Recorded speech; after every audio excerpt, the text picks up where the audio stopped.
Hi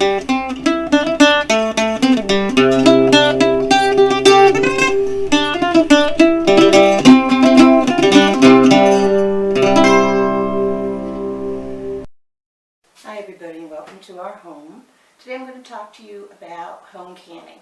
You've probably gone to the grocery store to buy ketchup or pickle relish or even tomato sauce for your pizza, but we don't do that. We grow our own ingredients as many as we can and we make it at home. So this is home canning. Today I'm going to talk to you about water bath canning, and we're going to be making sweet pickle relish. First thing you need is a water bath canning pot. These are specifically made for water bath canning. They have a rack inside that I can show you. There you go. It's noisy. Holds all the jars. And this will have boiling water in it, and it will also be used to sterilize the jars. Here are what the jars look like. There's a wide mouth jar. When you buy them, I have some new ones here. They come with a lid and a ring. It goes like that. The jar and the ring you can use over and over again, but once you use the lid, you throw it out and you start over. There's some other tools that can help. This is a jar lifter. It's used to pick up the jar, put it in the hot water, and to take it out of the hot water. This shows you how tight your jars are. I can show you this a little closer. When you pull these together, that tells you you have the right torque, the right tension on the jar. This helps you measure the headspace. It's very important that you follow directions and have the right amount of empty space in the top of the jar. They call that headspace, where there's no food or liquid. And a funnel, some tools. Here's some of the ingredients for pickle relish. The main thing is vinegar, and we also have sugar, salt, some spices. Vinegar is what makes it acidic. The only thing you can can in water bath canners are either something that's very acidic, like the things I mentioned, pickle relish, marinara sauce, certainly pickles all use vinegar, or they have acid like in the tomatoes, or add lemon juice, or salsa adds vinegar. Anything else, the other things you can in a water bath canner is anything that's very sweet. So jam, jellies, pie fillings, syrups. Sugar is a natural preservative, acid is a natural preservative, so either one of those work. Otherwise you have to can it under pressure, which we're not going to do today. We use a pressure canner. We also have some cucumbers here. If you have cucumbers during the summer and they're coming in too fast for you to eat but not fast enough to can, you can make a brine out of sugar, vinegar, and salt, and just clean your cucumbers and hold them in the refrigerator. These half-gallon sized jars that you can't really can in work very good for that. We also have some I have some green peppers in the freezer. Again, if they're coming in too fast for you to use them. Peppers, tomatoes, it's the same thing, and onions. Cut them up, wash them first, cut them up, put them in the freezer. Two of the most important things, well, the first tip I'll give you right off the bat is to follow a recipe. I have, I'm using this cookbook today. It's done by Ball Company. Ball is the leading name in anything canning. You'll see this is also Ball. The canning jars are also. These recipes have been approved, tested for the acidity level. You don't waver from them. You spice as you can, but anything else that might affect it, like the sugar and water, etc., the acid, the vinegar. Go buy a recipe. There's a lot of groups on social media that are sharing recipes. You're taking a chance. You know, maybe it's worked for them. Maybe they didn't do anything wrong this time, but botulism is what you're looking at, and you don't want to mess with that. That stuff is, you can't see it, and it's quite deadly. So, follow a recipe. You're good. The second most important thing is to have everything clean. So before you start, clean your vegetables. Clean your cutting board. If you eat meat at home, you should have a separate cutting board for your meat. That's just good practice no matter what you're doing. We don't eat meat here, so we use the same cutting board for everything because it's all vegetables, so there can't be any cross-contamination. So make sure everything is clean. And the third one I'm going to tell you is make sure everything is hot. So clean, sterile, hot, all kill germs, and make everything safe. And follow the recipe. So here's some of the vegetables that I just came in. The last of the red and green peppers, the last of the cucumbers. These are zucchini, which we also throw in our sweet relish. They got hit by frost, so we're not going to be getting any more, and it's time to can. So let's get started. What you're looking at now are my show-off husband's hands. He is the better chopper and cutter in the house of the two of us. So he's going to be doing all the chopping for the relish. It's good to have your pieces as consistent as possible. It makes for a better looking relish. It doesn't really affect the flavor. All the vegetables have already been washed. You can see how he does that. When we watch movies and there's people cutting vegetables, he'll say whether or not it's a professional because he can tell by how they're holding their knife in their fingers. This is how you do it so you don't cut yourself, which I would normally probably do. Yeah, don't cut yourself. Not a good idea. You don't need any more red in the relish than there is from the peppers.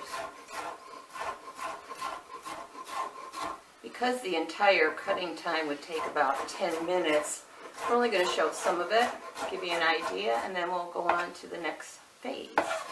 We won't waste that time on film.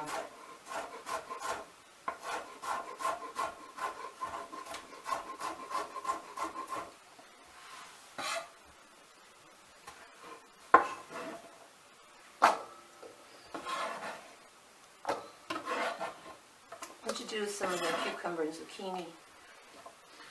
Let me finish this one. Okay.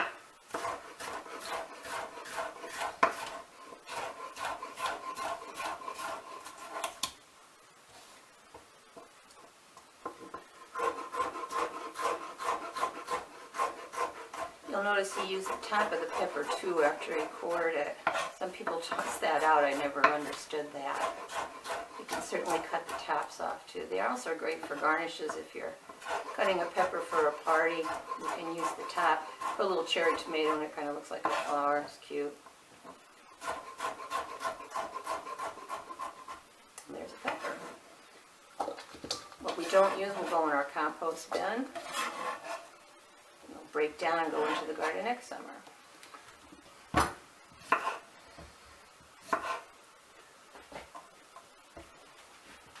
We have some salt here that when the cutting is all done, the vegetables will be salted and they'll be let to sit so that it draws out any extra water. The salt will draw out, draw out any extra water that was in the vegetables because nobody likes a soggy pickle relish.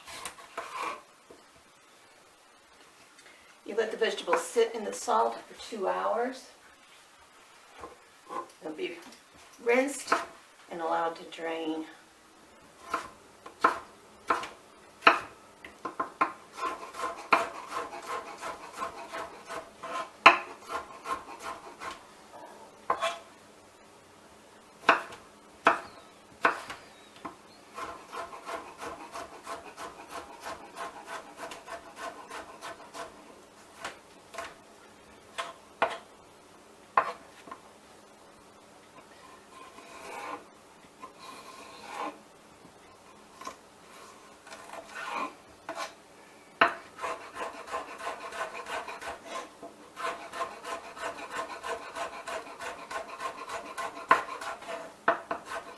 I'll put the recipe below in the description area.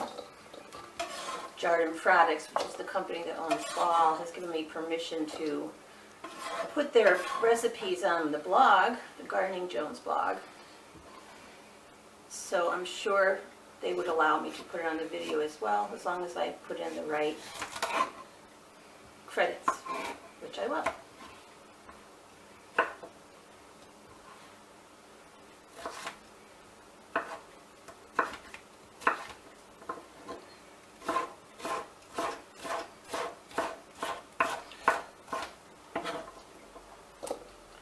The end of September, and we've had one frost so far. So we have some bizarre looking zucchini in our bowl that will also be going into the relish. It's called Tromboncino. It gets a bulb at the end, but the bulb is what got hit by the frost on both zucchinis. They were side by side. I don't get to show you the bulb.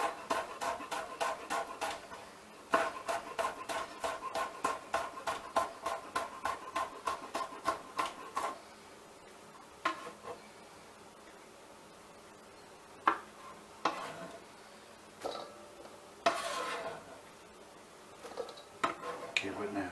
I want you to do with a little zucchini so we can show it. Zucchini?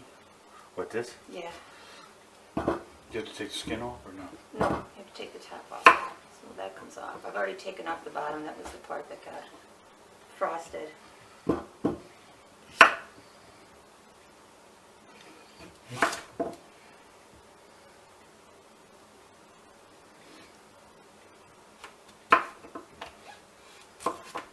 Tell that's fresh. Yeah, it's a little harder to cut. Yeah. Skin's a little tougher. I'm going to cut it a little smaller.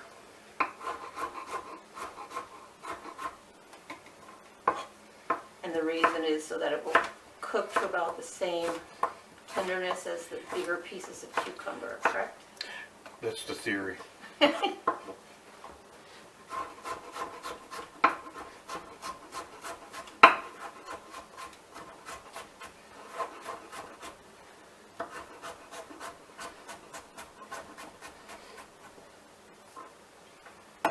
Probably not as much water in there as there is in the cucumber. I think you're right. Cucumbers are very watery. And homegrown cucumbers taste a lot like cantaloupe. And the reason is because they're related. When you grow them yourself too, you don't have that waxy covering that they put on them at the grocery store. It helps them stay fresh. So homegrown cucumbers, that's why I had them in the brine. Even if it was going to be a week, they'd have to go into the brine to stay fresh for canning. But they're so good.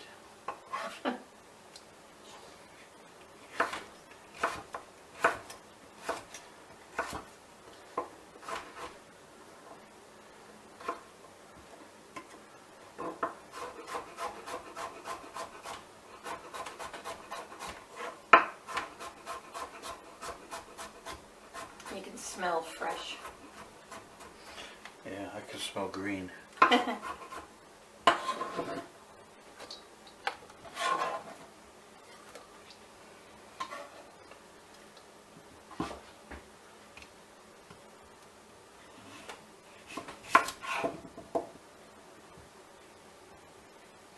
You can also make a relish that's primarily zucchini relish. I've never done that.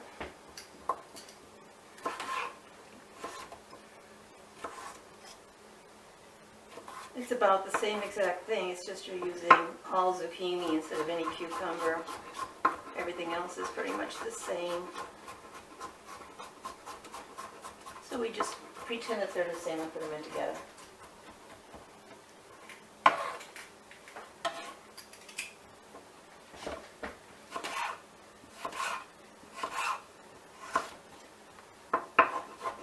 Not really changing the recipe. It's as if you made one batch of cucumber relish and one batch of zucchini relish and put them in the same containers. Because everything else is the same. But remember to stick to that recipe. Especially the brine ingredients. You want to get the right ratio of acid and sugar.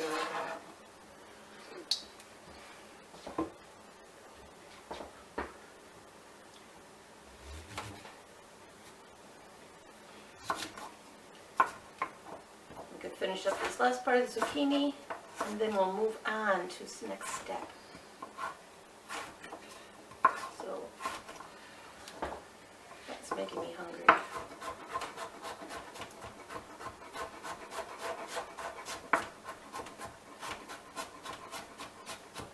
Chamboccino zucchini holds up better than the average zucchini too because of its thick skin. I think the best tasting zucchini though is still Costata Romanesco. It's an Italian heirloom zucchini. Fresh out of the garden, it is awesome.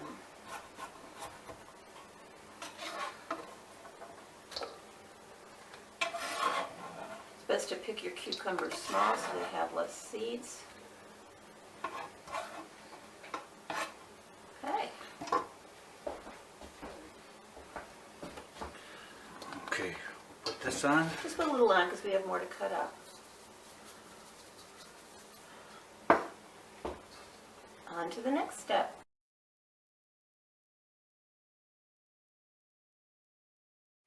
Hey, we're back. After the 2 hours was up, drained the relish, rinsed it a lot to get a lot of that salt off, and now we're going to follow the directions and make pickle relish. Got a nice heavy pot here. Going to add the amount of vinegar that it calls for.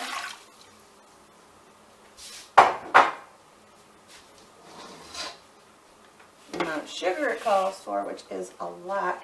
This is actually triple the recipe. And you could do that with things like relish and tomato sauce and those kinds of things. You don't want to do that with jam or jelly. Now we have celery seed here and mustard seed. And because I don't really want those seeds floating around, I tie them in a bag. You can also, you can get this at any craft store. You can also use cheesecloth to tie them in. And then you can just, when this is empty, just throw it in the washer. And it's good. So we'll get the sugar dissolved here. And then what we're going to do is add the relish and simmer that for 10 minutes to get it hot. In the meantime, the canning jars are on the stove, and I'll bring those to a boil, so get them nice and hot, and then we'll be ready to go.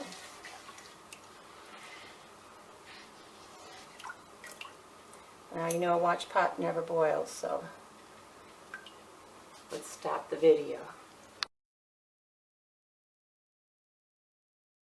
Okay, we're back. As you can see, I hope you can see, this has now come to a boil.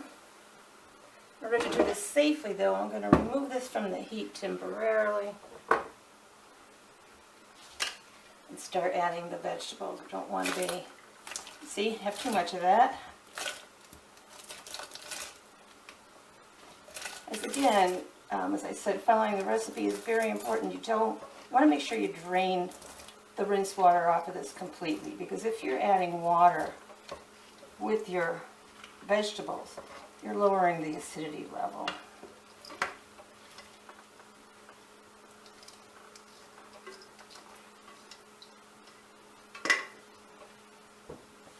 Just get this back on the heat.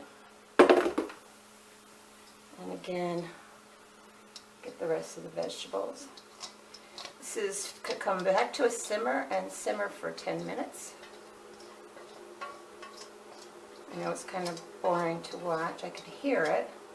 It's starting to come back to a simmer. I got that nice and mixed. And put our little bag in there. There we go. And talk a little bit about processing time too. This recipe calls for a processing time in the water bath canner of 10 minutes. But that's for half pints, and I'm going to be making pints.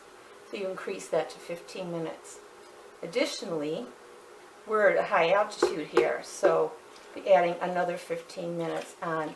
Sounds all complicated, but it's really not.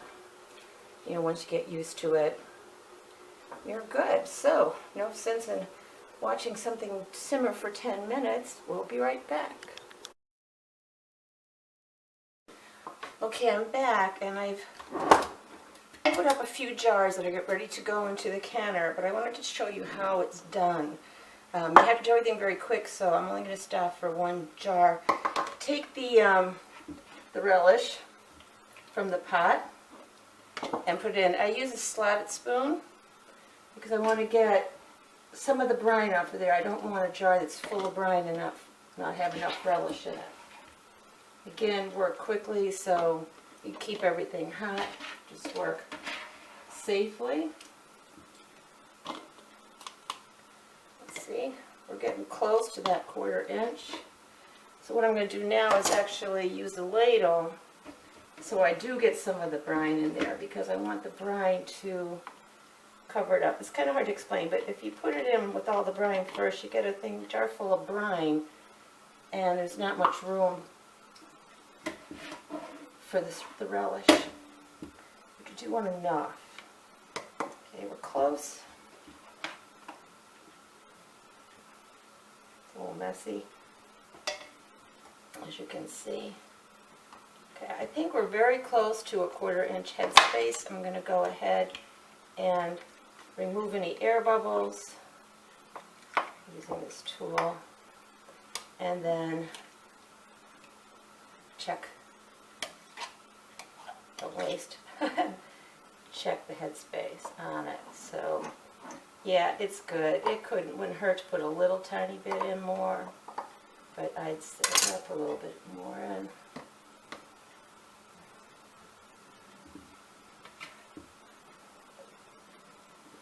Okay, now we're good. Now we're good. Wipe the rim. Like that, wipe the rim. Put on a clean lid and ring, and then use the special tool to make sure it's tight enough. And it's now ready to go in canning pot. So that's what the jars look like when they're boiling. You know, boiling point is a certain temperature, so you don't have to get it to a rolling boil or anything like that. I'm going to turn the temperature down a little bit and just keep it at the boiling point. Hi, I'm back. I'm going to show you what to do at the last step when you're done processing. Remove from heat. Let's put this over here out of the way. When the canning jars seal, they make a ping sound. Sometimes it happens right away. Sometimes it takes a while. I'm hoping that you get to hear it. But you place the canning jars on a dish towel or any kind of towel. Give them an inch or two between. You want them to cool off. Don't mess with the bands. Leave them alone. You'll let them sit here for 12 to 24 hours. Depending on what you've made, if they don't seal in 12 hours, you could probably refrigerate anything. Sorry for the interruption. If they don't seal, depending on what you made, you might be able to just put it in the refrigerator. Something high in acid like this, you certainly could. Jams and jellies, years ago, they used to just put paraffin wax on the top and not even seal them. I'll show you too. This is what was left over. There was another full pint. This has an old lid on it. It will go into the refrigerator when it cools. It will not be sealed. I'm not going to do all this for 1 pint. If sometimes they seal, if that happens, don't you believe it. It's a fake. Oh, one just sealed. I think I was talking. I also got another 1/2 pint. You can see this. Ooh, good. We need to make some hot dogs so we can have some relish. That will also go into the refrigerator. Set these two aside.